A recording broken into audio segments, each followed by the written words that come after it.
Region आज हम lecture number 1 की बात कर रहे हैं एसी के बारे में।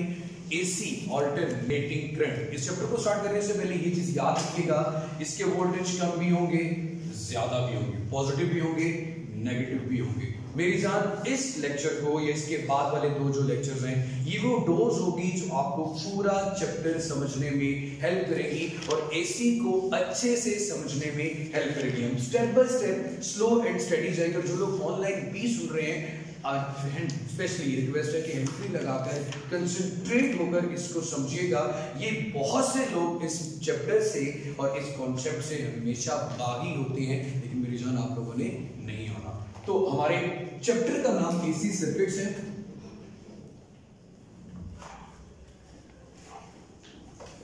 सबसे पहले मेरा बेटा हम स्टार्ट करेंगे इलेक्ट्रिक करंट। मेरी जान आपका ध्यान सिर्फ और सिर्फ सबसे पहले बोर्ड पे ही होना चाहिए।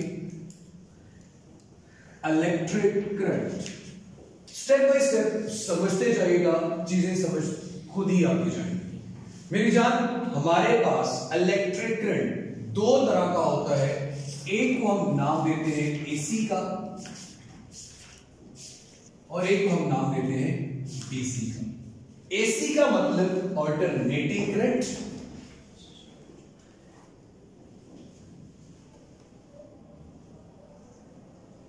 डीसी का मतलब डायरेक्ट करंट। मैंने उसमें भी कहा था बैटरियों वगैरह से मिलने वाला करंट जिसकी वैल्यू कांस्टेंट होती है, कम ज्यादा नहीं होती, जिसकी डायरेक्शन भी सेम रहती है, बदलती नहीं, उसको डायरेक्ट करंट कहते हैं। बट जिसकी पोलैरिटी चेंज होती रहे, कभी वो क्लॉकवाइज हो कभी वो एंटी क्लॉकवाइज हो, उसको हम ऑल्टरनेटिंग करंट कहते हैं।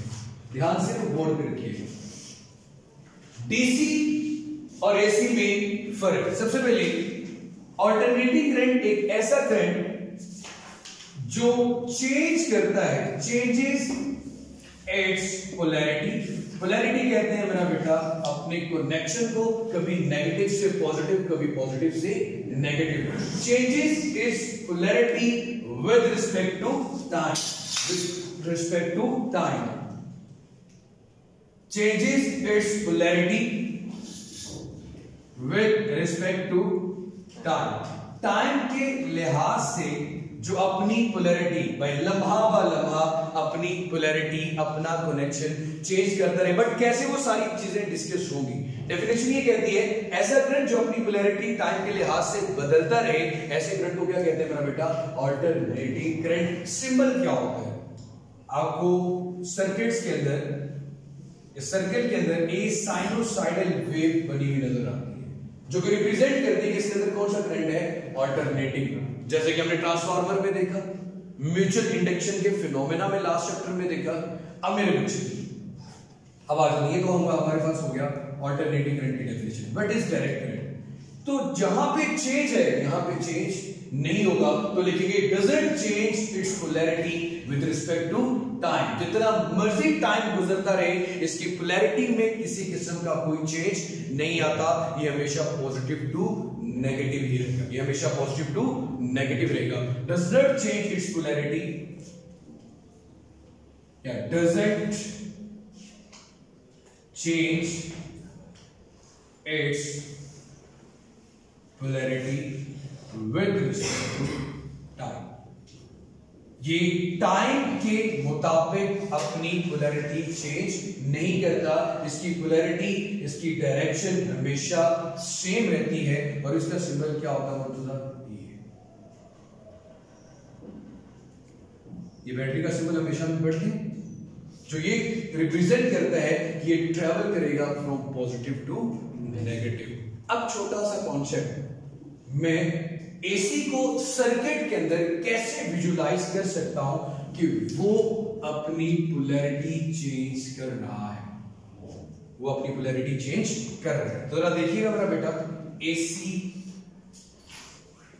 इन सर्किट, एसी इन सर्किट, सर्किट के अंदर एसी कैसे ट्रेवल करता है, जरा ध्यान दीजिएगा मेरा बेटा। सपोज मेरे पास एक सर्किट है, यहां पे मैंने ऑल्टरनेटिंग सोर्स अटैच किया हुआ है, मतलब मैंने सिंबल बना दिया अल्टरनेटिंग का। इसके साथ कोई लोड, कोई रेजिस्टेंस लगी हुई है, और यहां से मैंने पाथ को कंप्लीट कर दिया। जब पाथ को कंप्लीट किया मतलब इसमें करंट क्या करेगा, फ्लो करेगा। अब जरा दिया देखिएगा, हमने कहा ये पॉजिटिव भी होता है, नेगेटिव भी होता है। एक ही साइकिल में ये क्लॉकवाइज भी जाता है और उसी साइकिल में ये एंटी क्लॉकवाइज भी जाता है। क्लॉकवाइज भी जाएगा और एंटी क्लॉकवाइज भी जाएगा। अब ये देखिए मेरा पुत्र, सपोज जब पहला पॉजिटिव हाफ साइकिल होता है, during the positive half cycle होता यूं है कि ये वाला पोर्शन पॉजिटिव है और ये वाला पोर्शन नेगेटिव है। मुर्तजा बोर्ड पे ये वाला पोर्शन पॉजिटिव है और ये वाला मेरे बेटा नेगेटिव है।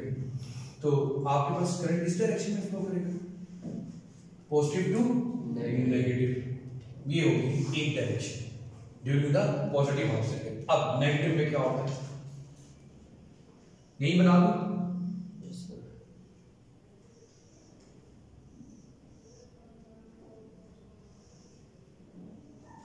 ये हमारे पास जब नेगेटिव हाफ साइकिल स्टार्ट होता है, पहले वाला खत्म, अब ये वाला स्टार्ट हो गया। अब इसमें जाना है नेगेटिव से पॉजिटिव की तरफ। तो मेरा बेटा अब ये वाला टर्मिनल क्या हो गया, नेगेटिव, और ये वाला टर्मिनल क्या हो जाएगा, पॉजिटिव। ये क्या है, रेजिस्टेंस आर। अगर करंट आप इस डायरेक्शन में था, आप क्या जाएगा, इस डायरेक्शन। ये कौन सी डायरेक्शन थी, क्लॉकवाइज, और ये कौन सी डायरेक्शन आ गई, एंटी क्लॉकवाइज। तो यहां से स्टार्ट हुआ, यहां पे खत्म हुआ, एक साइकिल यहां पे कंप्लीट हुआ, एक पूरा चक्कर यहां पे कंप्लीट हुआ। इस पूरे चक्कर में एक दफा ये क्लॉकवाइज चला गया और दूसरी दफा ये एंटी क्लॉकवाइज चला गया। इसका मतलब कभी इसकी डायरेक्शन पॉजिटिव टू नेगेटिव है, कभी इसकी डायरेक्शन नेगेटिव टू पॉजिटिव है। It means it changes its polarity with respect to time. ये अपनी पोलैरिटी चेंज करता रहता है, इसलिए हम इसको क्या नाम देते हैं, अल्टरनेटिंग करंट। अब पाकिस्तान के अंदर, इन पाकिस्तान हमारे घरों में जो अल्टरनेटिंग करंट आ रहा है वो एक सेकंड में कितने साइकिल कंप्लीट करता है, या कितनी दफा अपनी पोलैरिटी चेंज करता है, कितनी दफा अपनी पोलैरिटी चेंज करता है। देखो एक साइकिल में एक दफा ये क्लॉकवाइज गया और एक दफा ये एंटी क्लॉकवाइज गया। तो हमारे जो डोमेस्टिक यूज के लिए बिजली होती है, घरों के इस्तेमाल के लिए, उसकी मेरा बेटा जो फ्रीक्वेंसी है वो 50 हर्ट्ज है।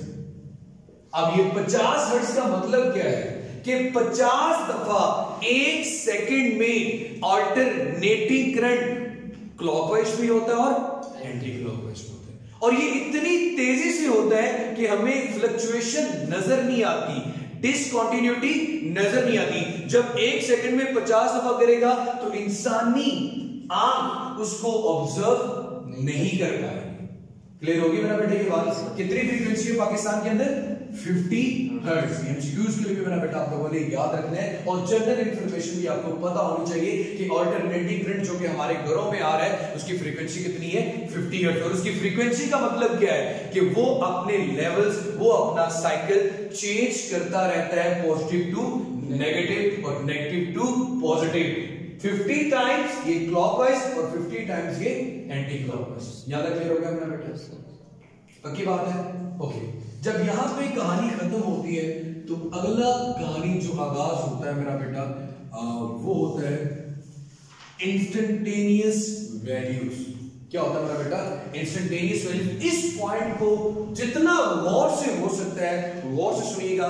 ये पोर्शन हो गया, समझे आपका पूरा चैप्टर कंप्लीट हो गया। Instantaneous values.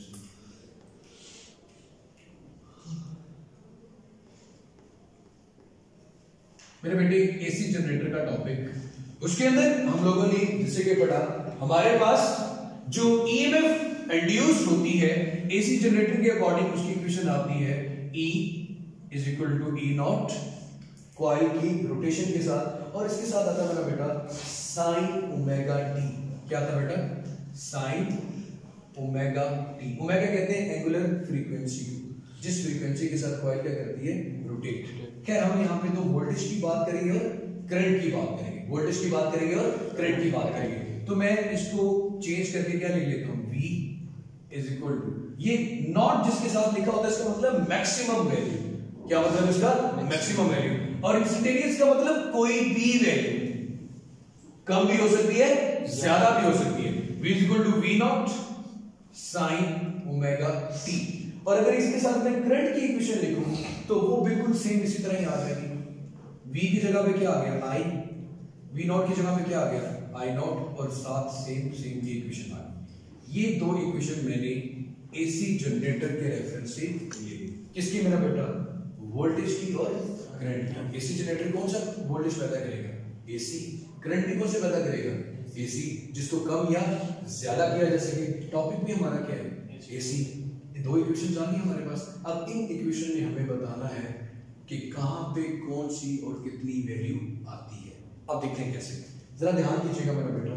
सबसे पहले मैं आपको प्रेफर करूंगा कि हम वोल्टेज की जो इक्वेशन है उसका इस्तेमाल करते हैं। वोल्टेज को देखते हैं कहां पे कम है और कहां पे ज्यादा है। इस वोल्टेज की इक्वेशन को थोड़ा सा चेंज हमने कर देना है। कैसे चेंज करते हैं? हमारे पास वोल्टेज की इक्वेशन क्या है? v is equal to v naught sine omega t।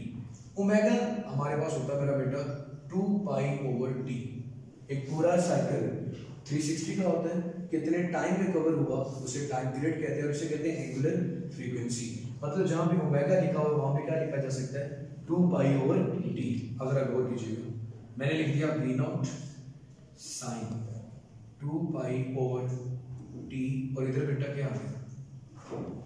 मैं आपको यही प्रेफर करूंगा, यही करूंगा कि आपने ये इक्वेशन आपने हदीस की तरह मेरा पुत्र याद कर लेनी है, जो आपको पूरे चैप्टर को समझने में हेल्प हो करेगी। स्टार लगा दो इसके ऊपर? यस, लगा दो। अब मेरी जीवन मैं दो तरह का ग्राफ बनाना चाहता हूं।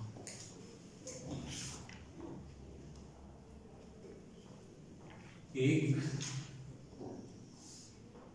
दो। एक ग्राफ मुझे वैल्यू देगा वोल्टेज की टाइम के लिहाज से, और एक ग्राफ देगा मुझे वोल्टेज की एंगल के लिहाज से। मतलब कॉइल जब रोटेट करती है कितने टाइम पे कौन सा एंगल बन रहा होता है और कौन से वोल्टेज आते हैं। मैक्सिमम पॉजिटिव आता है या मैक्सिमम नेगेटिव आता है, या फिर क्या आएगा? जीरो। या तो मैक्सिमम पॉजिटिव वैल्यू होगी या फिर मैक्सिमम नेगेटिव वैल्यू होगी, या फिर क्या होगी? जीरो। ये साइकिल हमें क्या बताता है? यहाँ पे जीरो है, यहाँ पे मैक्सिमम है, यहाँ पे जीरो है, यहाँ पे नेगेटिव मैक्सिमम है, दोबारा फिर यहाँ पे क्या हो गया? जीरो। हमने यही देखना है ना कि कब पॉजिटिव होती है मैक्सिमम, कब नेगेटिव मैक्सिमम आती है, और कब ये क्या होती है? जीरो। तो मैंने कहा मैं दो ग्राफ बनाऊंगा, एक वोल्टेज और टाइम के दरमियान, एक वोल्टेज और एंगल। मैंने दो ग्राफ ड्रॉ कर दिए। अब मैंने भी आपको कहा कि वोल्टेज की वैल्यू या तो जीरो हो सकती है या फिर पॉजिटिव मैक्सिमम हो सकती है, या फिर नेगेटिव मैक्सिमम हो सकती है। सिमिलरली यहां पे भी दो लेवल्स ड्रॉ कर देता हूं। वोल्टेज की वैल्यू या तो जीरो होगी, या फिर पॉजिटिव मैक्सिमम होगी, या फिर नेगेटिव मैक्सिमम होगी। अब मुझे दो काम साथ साथ करनी है। कौन से मेरा बेटा? टाइम के लिहाज से भी देखना है, एंगल के लिहाज से भी देखना है। मैं एक चक्कर की बात करता हूं, एक साइकिल में कब कब वैल्यू पॉजिटिव होती है और कब कब वैल्यू नेगेटिव होती है। एक पूरे चक्कर को कंप्लीट करने में मुद्दा जो टाइम लगता है उसको हम टी कहते हैं, टाइम पीरियड टी। और अगर इसको हाफ कर दे तो क्या बन जाएगा? T by two. इन दोनों का हाफ करो, इन दोनों का, तो क्या बनेगा? T by four. इन दोनों का हाफ करेंगे तो क्या करेगा? मतलब मैंने पूरे साइकिल को डिवाइड कर दिया ना, और इन दोनों का हाफ करेंगे तो क्या आएगा बेटा? 3t/4। हाफ करने का मतलब क्या होता है? इन दोनों का मेरा बेटा किस पे डिवाइड कर दे? 2 पे।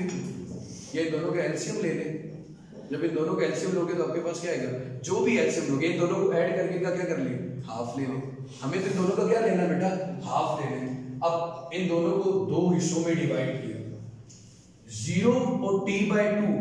t/2 को मजीद हाफ करो तो क्या बनेगा? t/4। इसी तरह हमारे पास यहाँ पे t और t/2 आ रहा है, इसको मजीद हाफ करेंगे तो क्या बनेगा? 3t/4। हाफ का मतलब तो मजीद किस पे डिवाइड कर देना? 2 पे डिवाइड कर देना। ये बात क्लियर होगी बच्चे? अब जरा गौर करो, मैंने टाइम इंटरवल तो बना लिया, टाइम इंटरवल तो बना लिया। अब यहां पे मैं नंबर 1 लिख रहा हूं, नंबर 1 दरमियान में लगा रहा हूं लाइन। जब मेरे पास टाइम की वैल्यू 0 थी, यहां पे टाइम की वैल्यू क्या होती है बेटा? 0। जब मेरे पास टाइम 0 होगा तो मैं ये देखना चाहता हूं कि मेरे वोल्टेज मैक्सिमम थे, मिनिमम थे, या कितने वोल्टेज आ गए, ये देखना चाह रहा हूं। मैंने कहा था ये स्टार वाली इक्वेशन आपने यूज कर ली है। मैं इस इक्वेशन को यहां से उठाया, V is equal to V naught. अब फर्क क्वेश्चन में ये आता है कि ये टाइम क्या है, कैपिटल T, ये टाइम पीरियड है बेटा जिसमें एक साइकिल कंप्लीट होता है, और स्मॉल t क्या है, कोई भी साइकिल, कोई भी टाइम, ये भी, ये भी, ये भी, ये भी, मतलब टाइम पीरियड है 10 सेकंड में एक साइकिल कंप्लीट होगा, तो 6 सेकंड, 5 सेकंड, 4 सेकंड, 3 सेकंड, ये इंस्टेंटेनियस टाइम है, किसी भी लम्हे का टाइम। तो इसे मैं कह सकता हूं इंस्टेंटेनियस टाइम। इसे क्या कह सकते हैं मेरा बेटा? Instantaneous time. अब मेरे बच्चे जरा देखिए, V naught sine 2 pi over T, और स्मॉल t क्या है? 0। ये पूरा फैक्टर क्या हो जाएगा? 0। मतलब मेरे पास वोल्टेज की वैल्यू क्या आ गई? 0। मैंने वहां पे पॉइंट रेड करके लगा दिया, इसका मतलब यहां पे भी वैल्यू क्या आ गई? 0। अभी यहां पे मैंने एंगल नहीं बनाई, एंगल आप साथ साथ बनते देखेंगे। अब मैं कहां पे पहुंच गया? दूसरे पॉइंट। दूसरा पॉइंट क्या है? T/4 पे टाइम गुजरा ना, which changes its polarity with respect to time। कितने टाइम पे पहुंच गया हम? पॉइंट नंबर 2 पे। T कितना आ गया मेरा बेटा? T/4। यही मेन इक्वेशन, इसमें लिखे V is equal to V naught sine 2 pi over T, और स्मॉल t की जगह क्या आ गया? T/4। अब जरा गौर कीजिएगा मेरा बेटा, T के साथ कैंसिल, कैपिटल T के साथ क्या हो गया? कैंसिल। 2 को 4 पे डिवाइड करो तो क्या आ जाएगा? यहां पे 2, तो क्या बन गया? V naught sine π/2। इसका मतलब यहां पे एंगल क्या आएगा? π/2। π/2 यहां पे एंगल बन रहे हैं, तो π/2 पे हमें कितनी वैल्यू मिलती है वो देखते हैं। π/2 पे, π/2 कहते हैं बेटा 180 को 2 पे डिवाइड करो क्या आता है? 90, और sin 90 क्या होता है? 1, तो 1 ही रहेगा। मतलब मेरे पास आंसर वैल्यू पॉजिटिव आ रही है, पॉजिटिव आ रही है ना। V नॉट का मतलब क्या था? Maximum positive value. T/4 पे मेरे पास कौन सी वैल्यू आ रही है? Maximum positive value. तो मैंने उसके सामने एक डॉट लगा दिया मेरे बेटे। यहां पे π/2 पे कितनी वैल्यू आ रही है मेरा बेटा? Maximum positive value. मैंने इसके सामने भी क्या लगा दिया? डॉट लगा दिया। 0 पे 0 थी, T/4 टाइम लिया, टाइम के लिहाज से देखो तो T/4 है, एंगल के लिहाज से देखो तो π/2 है, तो उन दोनों में वैल्यू एक ही आ रही है, वो क्या है? Positive maximum value of the voltage. अब कहां पे आ गए हम? T/2 पे। T/4 के बाद कहां पे आ गए? 3 पॉइंट पे, T/2 पे। अब जरा देखते हैं मेरा बेटा, इसको मैं दरमियान में अलग कर देता हूं। T is equal to T/2। फिर अपनी इक्वेशन में आ जाए। इक्वेशन क्या कहनी है हमें? V is equal to V naught sine 2 pi over T, और स्मॉल t की जगह पे क्या लिख दिया? T/2। अभी देखिए T के साथ कैंसिल, 2 के साथ कैंसिल, मतलब यहां पे अगेन आपका जो एंगल आएगा वो कौन सा एंगल होगा? पाई। एंगल कौन सा होगा मेरा बेटा आपके पास? पाई। मैं वैसे अगर पूरे साइकिल को डिवाइड करूं 0 से 90, 90 से 180, 180 से 270, 270 के बाद 360, उसी फॉर्म में एंगल को लिख रहे हैं ना। π/2 का मतलब क्या होता है? 90। पाई का मतलब क्या होता है? 180। एक साइकिल में कितने एंगल्स होते हैं? 360 डिग्री। अब जरा देखो बेटे, ये आ गया V naught sine pi, sine 180, sine 180 आपके पास वैल्यू कितनी देता है मेरा बेटा? 0। साइन 180 कितनी वैल्यू देता है? 0। साइन पाई करोगे तो आंसर क्या आएगा मेरा बेटा आपके पास? 0 आएगा, क्योंकि 0 पे भी 0 था, उसका उलट करूंगा 180 तब भी क्या आएगा? 0। तो इसका मतलब है मैंने अपना वोल्टेज 0 लेवल पे रखना है, मतलब यहाँ पे रेड साइन आ जाएगा, यहाँ पे रेड आया था T/4 पे और T/2 पे दोबारा फिर ये 0 पे आ चुका है, यहाँ पे पाई पे दोबारा फिर ये 0 पे आ चुका है। ऐसे मेरा बेटा दोनों एक दूसरे के सेम ही चल रहे हैं। अब देखिए आगे आगे हमने टाइम क्या रखना है, 3T/4 टाइम मैंने रखा T is equal to 3T/4। Equation में पुट करें मेरा बेटा, इक्वेशन क्या कहती है, V is equal to V0 sine 2 pi over T, और स्मॉल t की जगह बेटा क्या आ गया आपके पास, 3T/4 3T/4 t के साथ तो क्या हो गया बेटा, कैंसिल, 3 2 2 6 6 4, तो ये क्या बनेगा बेटा, V0 साइन 6 और नीचे 4 2 पे डिवाइड करेंगे, 6 डिवाइडेड बाय 2 3 पाई बाय 2 आ जाएगा। मतलब यहाँ पे नेक्स्ट एंगल कितना है, 3π/2, लेकिन मुझे नहीं पता कि 3π/2 पे वैल्यू क्या आती है। 3π/2 कहते हैं 270 को, जब साइन 270 करोगे वैल्यू आएगी -1, कितनी आएगी बेटा, -1, तो -1 जब इसके साथ मल्टीप्लाई होगा तो negative value of maximum voltage आ गई। Negative value of maximum voltage कहां से रिप्रेजेंट करेंगे, ये आ गया मेरा बेटा negative value of maximum voltage, तो यहां पे भी क्या आ गया नीचे इसके सामने, ये बन गया बेटा। अब साइकिल कंप्लीट होने में यहां पे 360 रह गया और यहां पे t रह गया। अब इसके यहां पे कर लो मेरा बेटा, when t is equal to capital T, दोबारा फिर इसने अपनी ओरिजिनल पोजीशन पे वापस आना। ओरिजिनल पोजीशन इसकी क्या थी, 0, देखते हैं आता है नहीं आता। क्या इक्वेशन बता रही है हमें, v is equal to V0 sin 2 pi over T, और इसकी जगह पे क्या लिख दें, कैपिटल T के साथ क्या हो गया, कैंसिल। ये आंसर आपके पास sin 2 पाई, sin 360 करोगे तो आंसर अगेन क्या आ जाएगा, 0, क्योंकि 0 पर भी 0 था, दोबारा फिर वहां पे आ गया तो क्या हो गया, 0। मतलब मेरे पास आंसर अगेन 0 लेवल पे पहुंच गया। और 2 यहां पे एंगल क्या बन रहा था, 2 पाई, तो 2 पाई पे दोबारा फिर आप कहां पे आ गए, 0 पे। अब सारे पॉइंट्स को मिला दें तो देखते हैं ग्राफ कैसा बनता है। बेटा ये लाइन यहां से गई ऐसे बेटे, फिर ये लाइन ऐसे आई, ये लाइन नीचे गई और दोबारा फिर कहां पे चली गई, 0 पे। अब जरा शुरू वाली वेवफॉर्म देखें, क्या ये साइनोसॉइडल वेव बन गई, एक पूरा साइकिल कंप्लीट हो गया इसी तरह कि कहां पे कौन सी वैल्यू देता है, बार बार इसकी वैल्यू पॉजिटिव भी हो रही है और नेगेटिव भी। ये अगर क्लॉकवाइज है तो ये फिर क्या है, एंटी क्लॉकवाइज। एक साइकिल में दोनों आ चुके, साबित हो गई कि कॉइल जब रोटेट करती है 0 से 360 तो एक दफा ये पॉजिटिव पी पे जाता है, दूसरी तरफ ये नेगेटिव, एक दफा पॉजिटिव से नेगेटिव, दूसरी तरफ नेगेटिव से पॉजिटिव। क्लियर हो गया। अब यहां पे देख लें, ऐसे गए बेटा,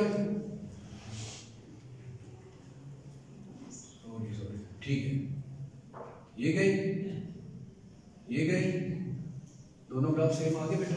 यस सर। टाइम के लिहाज से भी ना, एंगल के लिहाज से दोनों ग्राफ मेरा बेटा क्या आ गए, सेम।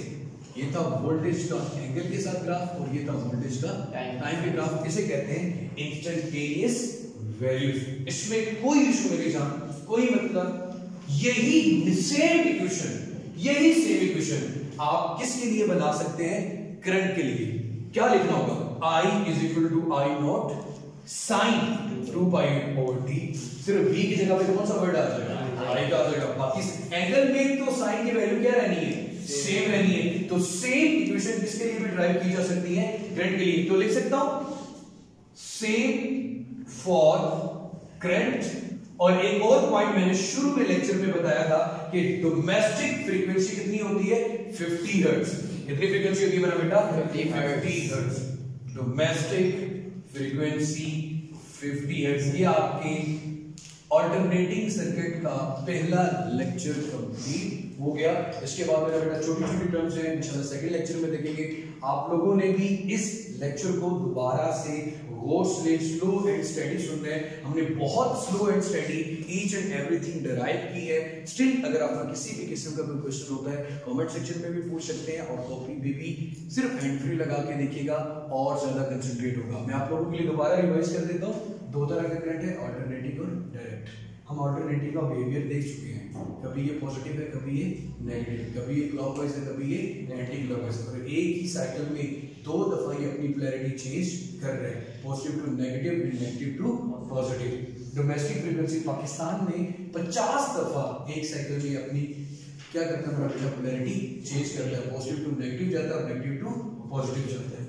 हमने इंस्टेंटेनियस वैल्यूज में जनरेटर की दोनों इक्वेशन से ये बात साबित भी कर दी कि कहाँ पे इसकी वैल्यू पॉजिटिव आती है और कहाँ पे इसकी वैल्यू जीरो आती है और कहाँ पे इसकी वैल्यू नेगेटिव आती है। इसके बारे में कोई भी क्वेश्चन हो तो कमेंट में पूछ लेगा। चैनल सब्सक्राइब नहीं किया हो तो इसको जरूर सब्सक्राइब कर लें। खुश रहें, आबाद रहें। M M channel. अल्लाह हाफ़िज़।